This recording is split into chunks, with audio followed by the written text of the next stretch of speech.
তোমাদের good morning জানানোর জন্য এই যে বাইরে এসেছি, এসেই কথা বলতে শুরু করেছিলাম, কিন্তু বলতে পারছি না। তার কারণ এখানে যা কথা বলবো কোনোটাই তোমরা শুনতে পাবে না। ওখানে মাইক বাজছে, তো কী কারণে সেটা জানি না, কিছু নিশ্চয়ই অনুষ্ঠান চলছে। তো এই হচ্ছে গিয়ে ব্যাপার, তো সেই জন্য এই যে চলে যাচ্ছি। আর আজকের ওয়েদারটা দেখেছো তো, এই ওয়েদারটা দেখানোর জন্যই একটু বাইরে এসেছিলাম। আর বাইরে তো আসতে আমার খুবই ভালো লাগে। তো চলো, একটু সর্দি সর্দি মতো হয়েছে। আর কালকে তো শরীরটা খুবই খারাপ ছিল, আজকের মোটামুটি ঠিকঠাক আছি। হ্যালো বন্ধুরা, আশা করি তোমরা খুব খুব খুব ভালো আছো, সুস্থ আছো, বাড়িতে আছো। আমিও বেশ ভালো আছি, সুস্থ আছি। হলদিয়া ক্যানভাসে তোমাদের সবাইকে স্বাগত জানাচ্ছি। সঙ্গে আছি আমি অন্তরা। তো বাইরে গিয়ে যথারীতি ব্লগটা শুরু করেছিলাম, কিন্তু সেই আবার প্রবলেম, ওখানে একটা মাইকে গান হচ্ছে, আর তারপর তো রাস্তায় চিৎকার চেঁচামেচি আছে, মানে যানজটের শব্দ। তো যাই হোক, সেই জন্য আবার বাড়িতে চলে এলাম। তো এখানে এসেই এই ব্লগটা শুরু করে দিচ্ছি। তো এখন একটু রান্না বান্না অনেকটা করে ফেলেছি। তোমাদের দাদা ভাই খেয়ে দিয়ে স্কুলে চলে গেছে। আর আজকের ওয়েদারটা না যথারীতি সেই কয়েকদিন ধরে যা চলছে, বৃষ্টি হচ্ছে, মেঘলা মেঘলা ওয়েদার। সকাল না বিকেল না সন্ধে, মানে সন্ধে মানে গোধূলি, বোঝাই যাচ্ছে না, সবসময় যেন একই রকম ওয়েদারটা দেখতে পাচ্ছি। তো এই হচ্ছে ব্যাপার। তো রান্না বান্না অনেকটাই হয়ে গেছে, সেটা তোমাদেরকে একবার দেখিয়ে দিই। আর তারপর তোমাদের সঙ্গে শেয়ার করবো তো অবশ্যই, বিকেলবেলা বাজারে যাব। তো কি করছি না করছি তোমরা সবই দেখতে পাবে। তো চলো, এখন রান্না বান্না কি করেছি সেটা তোমাদেরকে একবার দেখিয়ে দিই।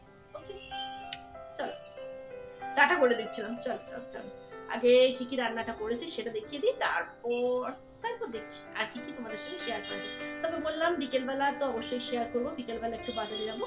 তো এই হচ্ছে ব্যাপার। আর এই দেখো, আমি ডালিয়া করে ফেলেছি। ডালিয়াটা আমি এই প্রেশার কুকারটাতে করি, কারণ এই প্রেশার কুকারটা বেশ বড়, করতে সুবিধা হয়। আর ওই বাটিতে আমি একটু মানে ডালিয়াটা ঠান্ডা করতে দিয়েছিলাম, কারণ তোমাদের দাদাভাইকে টিফিন কোটার মধ্যে দেবো।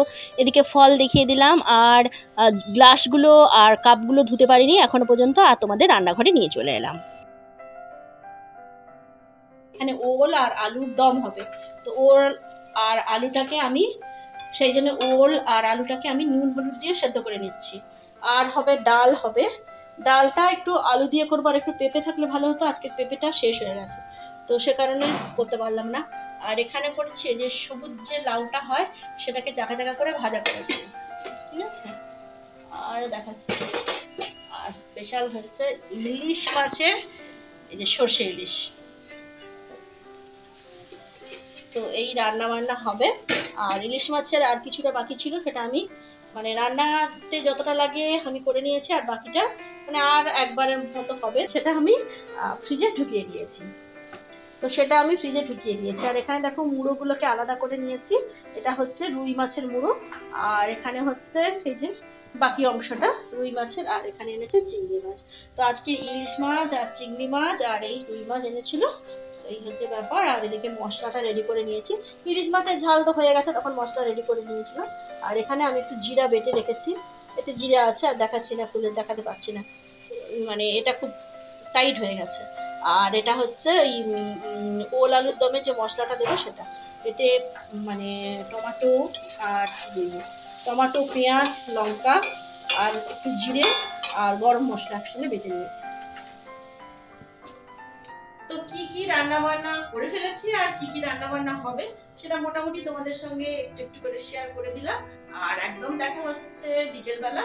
আর কি বলতো, আর হচ্ছে বাবা কি কি মাছ এনেছে সেগুলো তোমাদেরকে দেখালাম। আর আজকেই সর্ষে ইলিশ বানালাম। আর ইলিশ মাছ আনলেই একটু সর্ষে ইলিশ খেতে ইচ্ছে করে, কারণ কারণ কারণ হচ্ছে সর্ষে দিয়ে কোনো আইটেম খুব একটা আমাদের বাড়িতে হয় না, কারণ সর্ষেটা হজম করা খুবই মানে কষ্টকর।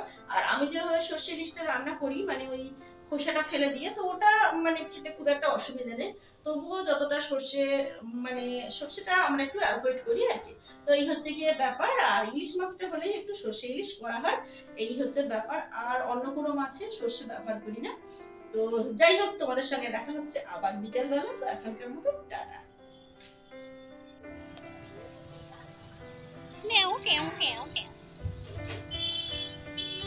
মা কোথায় চলছো? মা দোকানে যাচ্ছে। কি করতে যাচ্ছ? বেড়ে বেড়ে করতে, বেড়ে বেড়ে করতে যাচ্ছ? আচ্ছা, মা চলছে বেড়ে বেড়ে করতে। তো কি করতে সেটা দেখতে হবে, দেখতে হলে ব্লগটা দেখতে হবে। আর দেখতেই পাচ্ছ একটা দোকানে এসে বসেছি, এটা হচ্ছে সোনার দোকান। আর তোমরা যারা আমার ব্লগ প্রথম থেকেই দেখে আসছো তারা দেখে থাকবে। তো এই জুয়েলার্স দোকানেই আমি আরও একবার এসেছিলাম, সেই ব্লগটা আছে, এটা গণপতি জুয়েলার্স। তো এখানেই কিছু কিছু গয়নাগাটি করা হয়। তো আগের বারে যেটা দেখিয়েছিলাম সেটা আমার পিসিমশাইয়ের ছেলের বিয়েতে গেছিলাম, তো একটা ছোট গয়না করেছিলাম, তো সেটা তোমাদের সঙ্গে শেয়ার করেছিলাম। আর এখানে যেটা করতে এসেছি সেটা হচ্ছে আমি যখন তোমাদেরকে শেয়ার করেছি যে কাকুর মেয়ের বিয়েতে গেছিলাম, মানে কাকুর মেয়ে মানে আমার বোনের বিয়েতে গেছিলাম। তো সেখানে ওই বিয়েতে যাওয়ার সময় মা গয়না দেখতে গিয়ে দেখলো যে নিজের সোনার শাখাটা মানে বেড়ে গেছে। তো সে কারণে মানে সব কিছুই সোনার সব কিছুই ছিল, সেগুলোর কোনো ক্ষতি হয়নি, শুধু শাখাটাই মানে বেড়ে গেছিলো।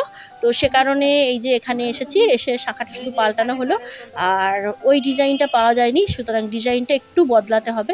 তো সে ডিজাইনটা কীরকম করা হয়েছে সেটাও তোমাদেরকে দেখিয়ে দেবো, এই হচ্ছে ব্যাপার। তো এই জুয়েলার্স দোকানেই আমাদের মোটামুটি টুকটাক গয়নাগুলো করা যায়, খুব একটা ভারী ভুরি তো করা হয় না। তো এই হচ্ছে ব্যাপার। আর সোনার যা দাম বেড়েছে তো অন্য কিছু করা তো সম্ভবই নয়। তো এই হচ্ছে ব্যাপার। তো সবটাই তোমাদের সঙ্গে শেয়ার করি যখন, এটাও শেয়ার করব। তো এই দোকানে এসে একটু ভিডিও ক্লিপিং তুলেছিলাম। আর এখানের গয়নাগুলো মোটামুটি বেশ ভালোই, খারাপ নয় খুব একটা, বেশ সুন্দরই লাগলো আমার প্রত্যেকটা গয়নার ডিজাইন। তো হচ্ছে আমি সেই জন্য একটু তোমাদের সঙ্গে শেয়ার করলাম। এই যে আমার মা বসে আছে, আর আমি বাইরে থেকে ভাবলাম একটু ক্লিপিংটা তুলে নেই।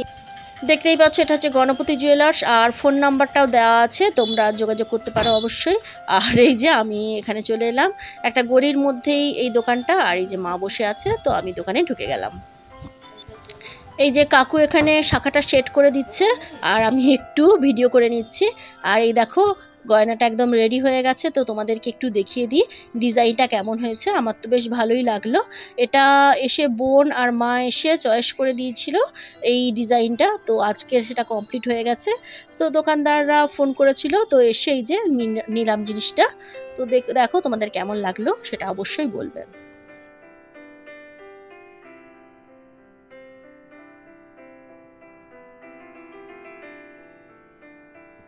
এখানের কাজকর্ম মোটামুটি শেষ, এবার যাব অন্য দোকানে। মার কিছু কসমেটিক জিনিস নেওয়ার আছে, সেগুলো নেব। তারপরে মিষ্টির দোকানেও যাব, আর দেখি কোন দোকানে যাওয়া যায়। তো সবটাই তোমাদের সঙ্গে একটু একটু করে শেয়ার করব, তো দেখতে থাকো, অবশ্যই ভালো লাগবে। তো ওখান থেকে এলাম মল্লিক জুয়েলার্সে। তো মা তো সবসময় বাজারে আসে না, আমার সঙ্গে এসেছে। তো যে যে জিনিসগুলো মার লাগবে, মানে যে যে কসমেটিকগুলোর মা লাগবে সেগুলোই নিয়ে নিচ্ছে। এরপর এই যে দেখো এটা মান্না এন্টারপ্রাইজ, এখানে এসেছি।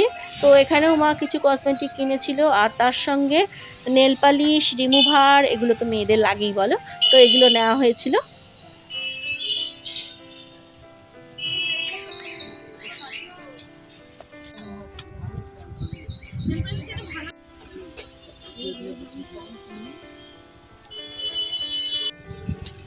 না